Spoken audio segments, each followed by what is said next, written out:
Can we go now? Bella asked Mary. Sure, we can go, she answered. They had planned to go see Kelvin's father in order for him to help talk to Kelvin. Mary found it so difficult to forgive herself, talk more of expecting Kelvin to forgive her. She knew his trust for her would change, but nevertheless, she just wanted him anyhow. My dear Mary, how are you? Kelvin's father said. I am pretty good, sir, Mary replied. She didn't know where to start from. She was speechless until he spoke up. Seriously, I am so disappointed in you. When I heard what happened, I was so speechless. Kelvin loves you so much, but you have changed everything. Very soon, the news will spread and people will start blotting out rubbish about you. Sir, it was not her fault. She was scared of telling him that she was assaulted, Bella said. No, nobody will believe this because if she was assaulted, she would have told him for long. Sir, she was just scared because of what the predator said.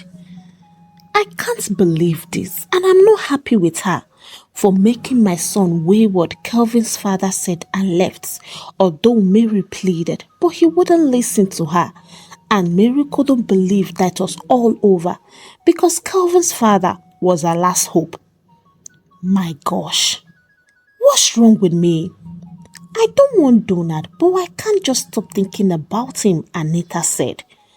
I missed everything about him, but I can't admit. The thought of giving birth to another baby out of wedlock filled her heart. My mommy is worried as usual, Benita said. And that was when Anita realized she was close to her. Hope you are not worried about me because I've been sleeping for the past few hours. Just as Anita wanted to respond, her phone rang. She checked the caller and it was from an unknown number. She doesn't pick unknown calls because that was how she got to know Donald.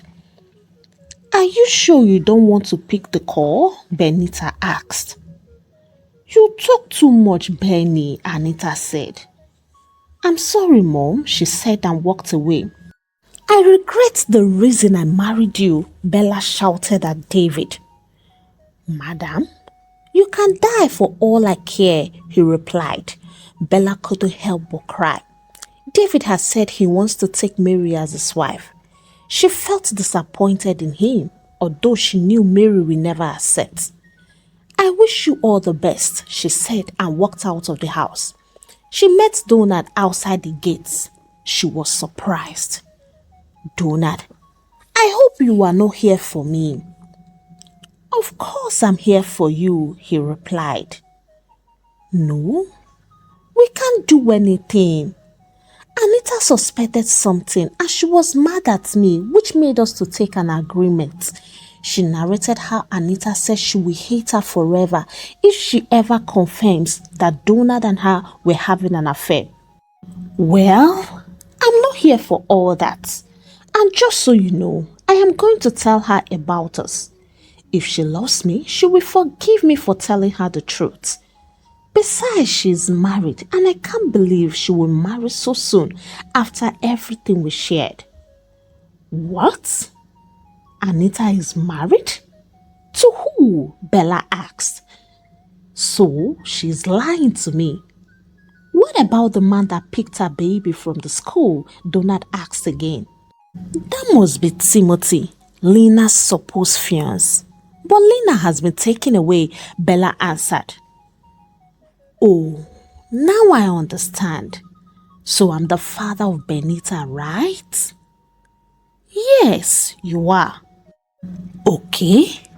Is Anita still mine? I don't know about that, Olga, Bella said. Don't worry. When I sort out things with Anita, then I will have to expose you and your husband. So better go and confess, he said and ran away. He rushed to Lena's house to see Anita because it was still early. After ringing the doorbell, the girl who told him she was Anita's sister-in-law opened the door. Beside her was Benita. I can recall your face, Benita said and hugged him. Where is your daughter Benny? She asked. She's fine. I saw her healthy and strong today, Donald replied. Benita, do you know him? Debbie asked. Yes, he is my friend, but I don't know his name. But what is your name? She asked. I am Donald, he replied. Benita opened her mouth wide and then said to him, You are joking, right? Because that's my daddy's name. Donald confirmed what Bella said and then he asked himself, But why must Anita lie to me? Debbie ushered him in and asked him to wait while she calls Anita. Benita was everywhere around him. Why are you Donald? Do you know my dad? Oh my God. Anita had just given birth to herself. My daughter talks a lot, Donald thought within himself. Soon, Anita was in the living room, looking so beautiful in her pajamas. Benita, go and tell Debbie to bathe you. Okay, Mom, she said and left. Anita watched her until her shadow disappeared. You came to see your daughter, right? Anita, we need to talk about us. And what do you want to say? They stared at each other without saying a word. Donald finally broke the silence. Why did you lie to me? Because you don't deserve to know the truth. You left me for good 4 years without a call. And the worst of it all, my dad disowned me because of the pregnancy. Do you expect me to be proud of you? You are so right. I can tell you I'm wrong. But Anita, it's all your fault. I'm sorry for blaming you, but that's the truth.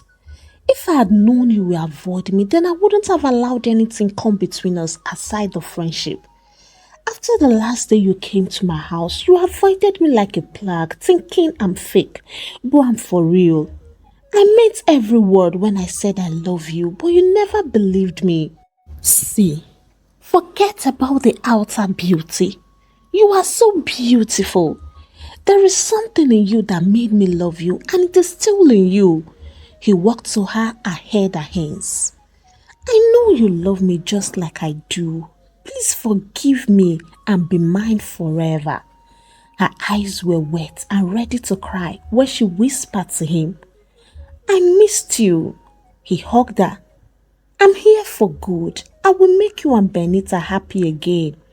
They were still in each other's arms when Benita came dressed in uniform. Mom? Anita quickly turned and tried to pretend like nothing happened, but Donald pulled her back and let her rest her head on his shoulder. Is he my dad? Benita asked. Yes, Benita. He is Donald, your daddy. Come and say hi to Dad, Anita said, but Benita turned away. Anita moved to her. You don't want Daddy again? She moved away from Anita and stared at Donald from head to toe. Mom, have you forgotten our plans? Anita stood confused and then Benita said, I will punch while you slap. Anita laughed and then walked to Donald and slapped him lightly. Before he would get off it, Benita punched him. That's for leaving us and promising us that you will come back, Benita said, and the two laughed. She jumped on Donald and he grabbed her immediately. I miss you so much, she said. Donald felt cool. I've got my woman back. I need to help Mary now before it gets late. He quickly dialed Auntie Malika's number. Can I take my baby to school? He asked Benita. Yes, Mommy is coming along too. Benny, I've not had my bath yet, Anita said. Go and take your bath. I'll be waiting for you, Benita replied. They waited for Anita to dress up. She appeared perfect, her beauty made Donald happy. Suddenly, they heard a loud knock on the door. What happened to the doorbell? Anita asked. The knock sounded so strange, and then Donald said, "Don't worry, let me get to the door." He walked to the door and opened it to see a tall, dark guy with a sad look on his face. "Where is Debbie?" he asked angrily. "Sorry, I don't get you." "What's the problem?" Donald asked, and the young man pushed him away and went straight to grab Anita's hand.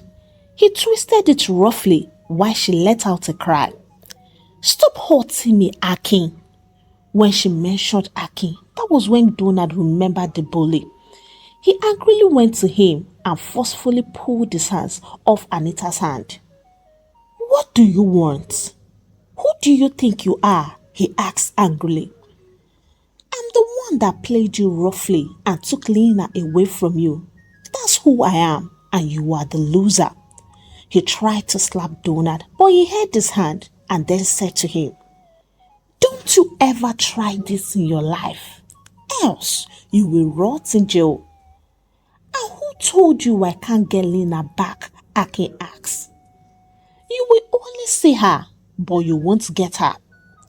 "Do you know where she is?" Anita asked. "Yes, I know, and I'm the one who gave her phone that she used to call her parents 2 years ago. She told them to tell Timothy that she's okay and will be back soon, but he never believed. He never believed her because she never called back." "Yes, because she's always busy," Donald answered. "When is she coming?" "I guess she must be at the airport now." Debbie came out immediately and Aki ran to hold her. "Your plans never worked out. You never told me she was still in South Africa and you made me spend money on you." "What?" Anita shouted. Debbie bowed her head. "Debbie, you are a betrayer.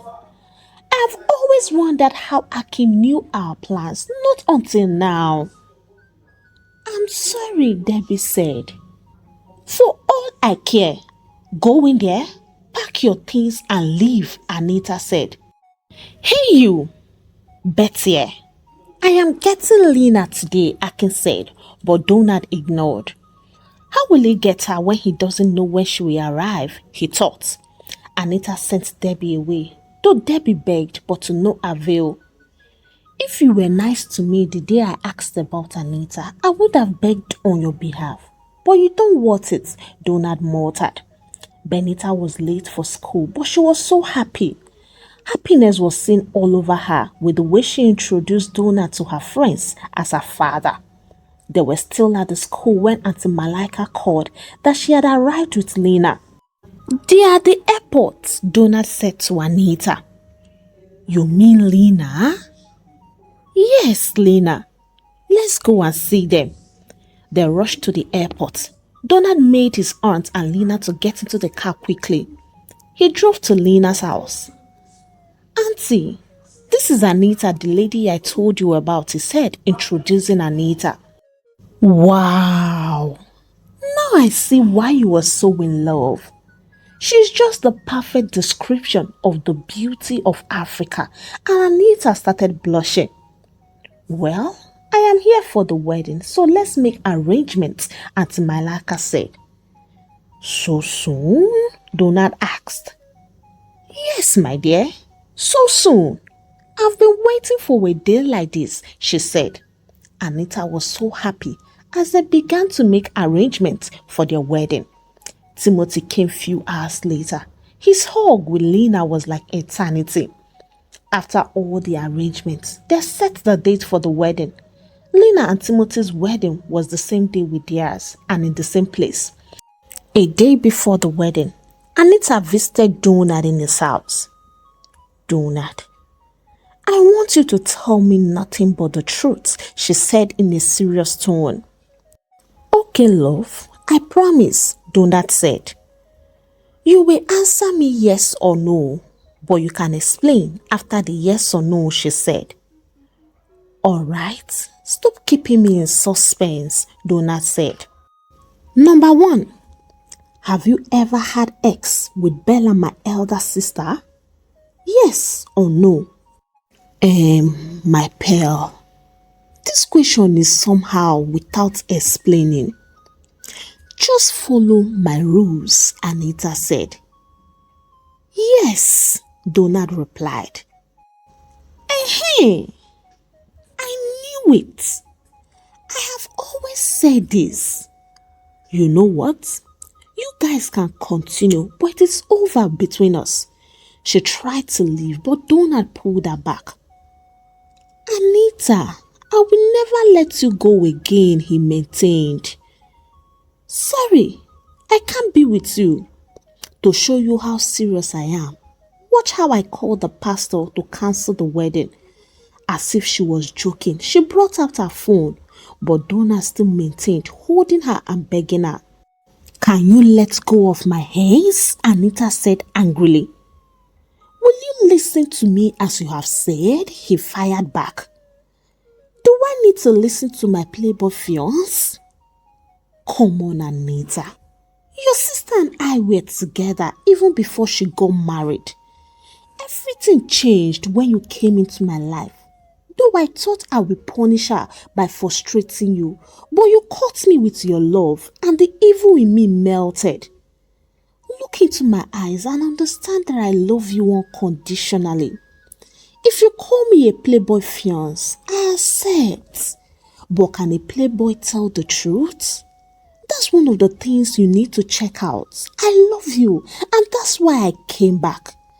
I love you. That's why I never accepted any other lady.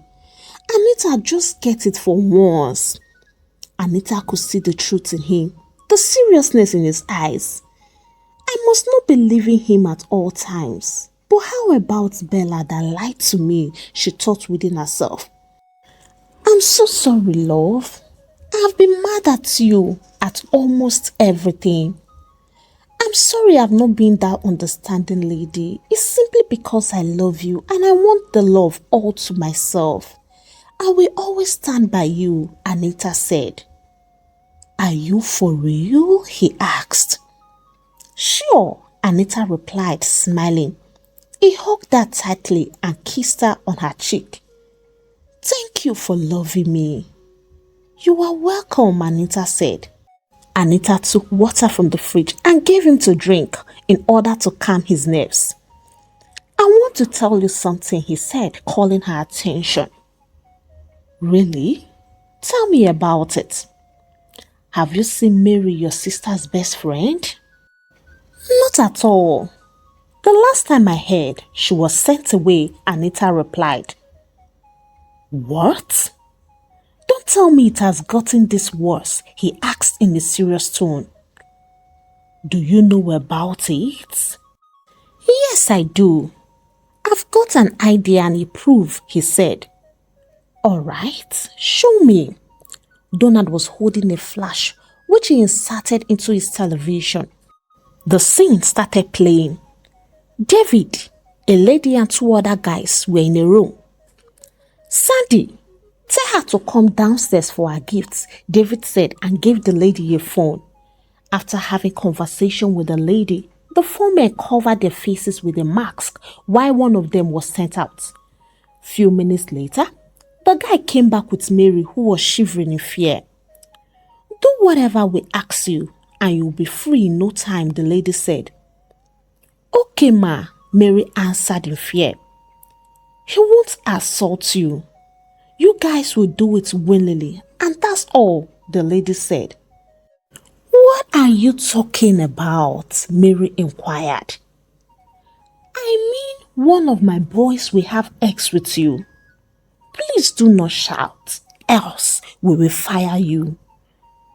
I'd rather die than lose my womanhood with another guy the day before my wedding.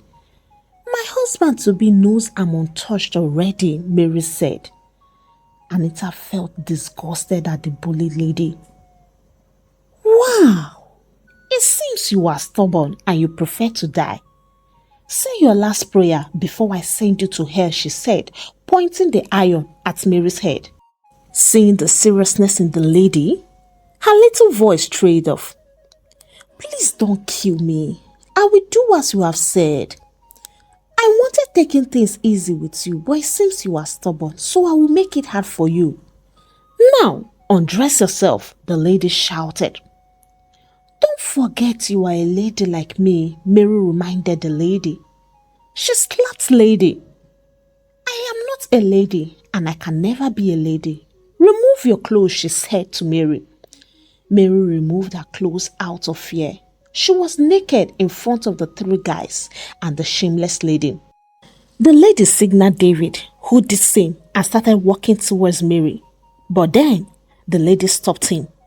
She pushed Mary to the bed and first of all used her hands on her.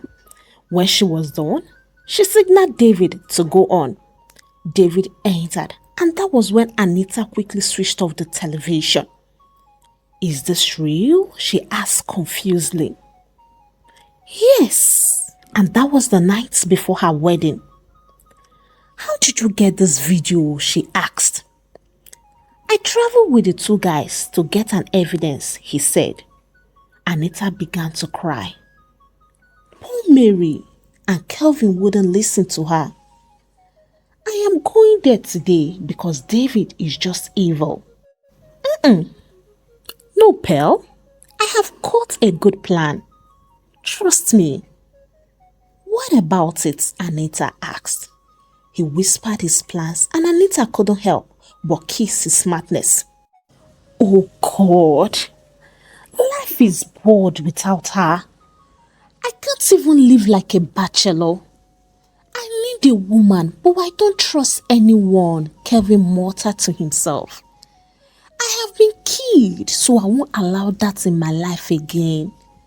I don't know why I think of her always, but I find myself going through her wedding photos. Mary is all my heart calls every day. I dream about her crying and pleading for me to forgive her, but how is it possible? She fooled me and my parents. David has been the one close to me ever since the incident happened. I can't be angry with him because of whatever happened. Dear Lord, please help me. He wanted to get some things from the market, so he called David to come along with him. At the market, after buying all he wanted, he bumped into a lady and tried to apologize when he discovered it was Mary. His countenance changed immediately because beside her was Daniel.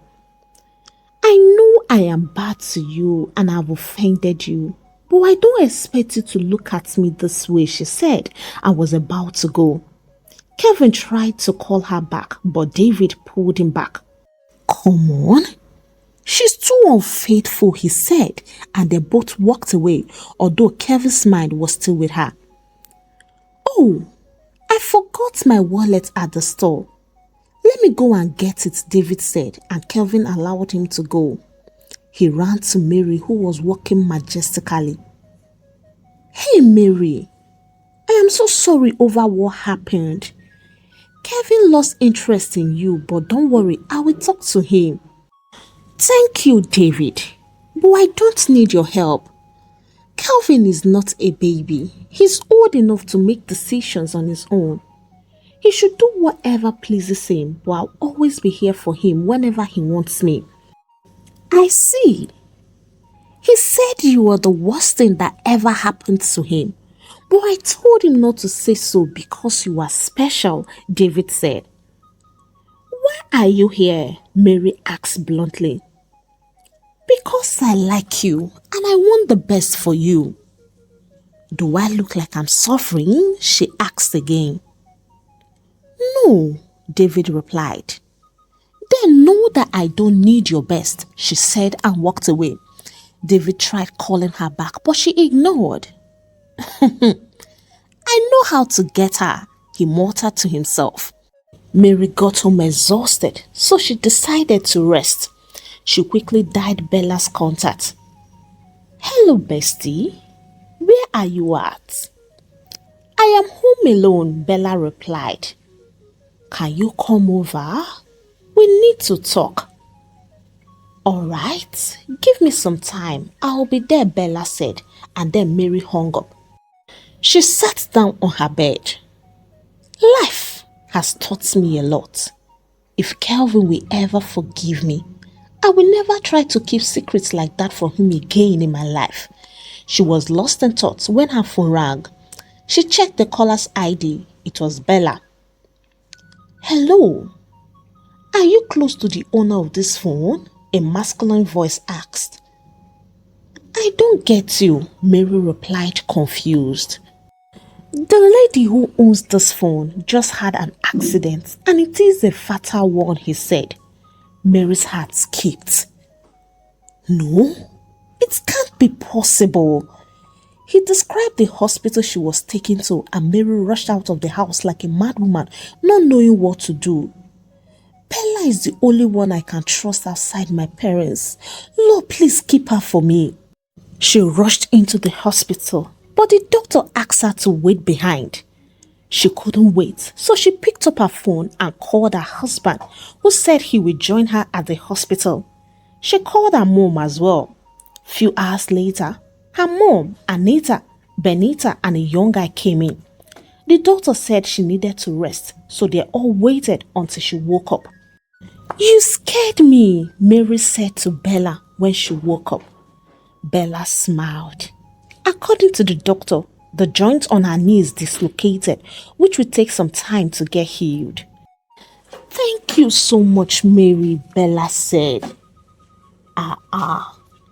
You don't need to thank me. What are friends for? But I wasn't nice to you, Bella said. Come on. All those things are now in the past, and I'm to be blamed for not trusting you, Mary said. Anita, Bella called in a low tone, but Anita was quiet. I know you might get mad at me, but I want to tell you the truth. Donald became my boyfriend when he threatened to tell everyone that I'm the one who sent guys to beat Flora up. I did not send them to kill her. I only sent them to beat her up and stay away from David because of the love I had for him. He couldn't love me because Flora was his girlfriend and I was his best friend. At the hospital where Flora was admitted, that was where Donald and I met for the first time. He told me everything I did to Flora and threatened to report me, but I lured him to bed. We began to have affairs until David proposed to me. I avoided Donald after David's proposal, though I loved David, but he was just too poor. Donald frustrated me. If I say no to him, he will use his usual threats. Even the night before my wedding, he was the one I went to see at the hotel we lodged. On the wedding day, he found you, Anita. I didn't want anything to join my innocent little sister with a bully like him, but he used threats, so I asked him to go ahead. And ever since then, I never had anything to do with him again. Mary was shocked. Bella, she called out, but Bella was crying already. But Donald was not and is not poor, Anita said. Yes, I disguised myself. I wanted her to suffer for what she did. I forced her to tell David she's untouched. I wanted to do the same with you, Anita, but you were innocent and lovable. You made me calm. Flora was my sister. Every one of them jacked up. Flora told us she had a brother, but we never saw him, Mary said. Yes. The day Flora was beaten up was the day I came to visit her. I called the men and asked them their source, and they told me it was Bella. Although Flora was hypertensive, and I guess that was what killed her. Bella, you did all this? Her mother asked. I'm so sorry, but I am not a bad child, Bella said, still crying. Please, Anita, forgive me. Anita moved to her and hugged her. I have forgiven you a long time ago. I am just waiting for your husband to come over with Kelvin. Let me surprise you all. And Mary was wondering what the surprise was all about. Immediately, David came in. He jerked up when he saw Donald, and Anita decoded immediately that he was guilty, but she played along. "Hello, Mr. David," she greeted and hugged him. Mary's face changed when Kelvin came in. He was not comfortable himself. Anita had called Lena to come over with Timothy to know what was going on. They all sat quiet, but Kelvin was not comfortable. Lena came in with Timothy a few minutes later. Kelvin felt uneasy and decided to leave, but Anita called him. "I have a special gift for every one of you, especially David and Kelvin." Kelvin turned to her, wondering what she was up to. "Hope you are not trying to make me laugh, because nothing will sound funny to me," Kelvin said. "Please, sir. 5 minutes of your time and we are done." And David almost peed on his body, but he maintained his cool. He felt relieved when Anita brought a flash. Maybe she wants to educate us about our marriage. Trust me, I will spoil everything for her, he thought within himself. Ladies and gentlemen, this flash here was given to my fiancé by some bad guys he worked with. The bad guys record whatever job they do in order to expose their master whenever he fails to pay them well. But do not suffer to get this in order to save my dear friend, she said, and David's interest grew more. Something spectacular happened. Immediately, Anita fixed the flash to the television. David remembered everything. "What type of nonsense is this? Do you think we are babies?" he queried and made advance to remove the flash, but Donald's voice cut him. He has been quiet ever since they came in. "Ogasa, you try that? Consider yourself gone," he said. David was restless as everyone was watching without blinking their eyes. Mary was soaked in tears already. All eyes were on David, waiting for his explanation, but he never said a word. "Oh my God. But you never told me all this. You kept it to yourself," Kelvin said to Mary. "Kelvin, don't blame me. I was traumatized. I was thinking someone would wake me up one day and call it a dream." "David, why did you choose to do this to me?" Kelvin asked. "Daniel is my son," David blurted out. Kelvin slapped him and tried to punch him, but Donald held him back. "Trust me, you must pay for this because this is an assault case," Anita said. David couldn't plead because he was full of himself. Mary, on her part, couldn't stand the shame any longer. She ran out of the hospital with mixed feelings of sadness and happiness. She was happy because the truth had been confirmed, but sad because it turned out to be David. Every secret has its consequence. Though mercy speaks, but let him face what he did. David was sent to jail, 8 years in prison for the assault of Mary. Kelvin, who felt guilty for how he treated his wife rudely, went to apologize to her together with his parents, and the two united as husband and wife. Kelvin accepted to take care of Daniel. It was their wedding. Anita and Donald, together with Lena and Timothy. Mary and Kelvin were there. Mary revealed how she deceived the two, Lena and Timothy, to become lovers, and they all laughed over it. David was permitted to visit the wedding. He took the opportunity to apologize to his friends and promised to be a good husband to his wife.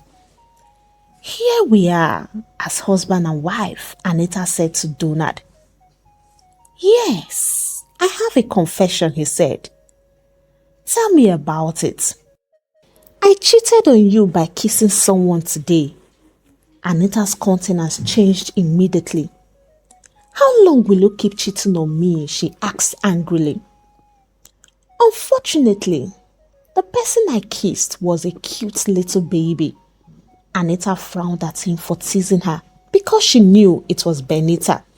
She sunk to the bed and he jumped on her, switched off the lights, and the rest became a history. Hey, Africantales by Karma Tribe, how are you all doing?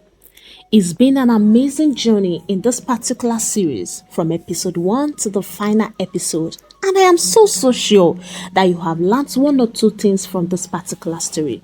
Please let me get to read from you in the comment section, and as usual, I'll be replying every one of it. If you found value in this story, please give it a thumbs up and please share to your loved ones so that they can also partake from this goodness. If you have not subscribed, please subscribe so that you can join our team.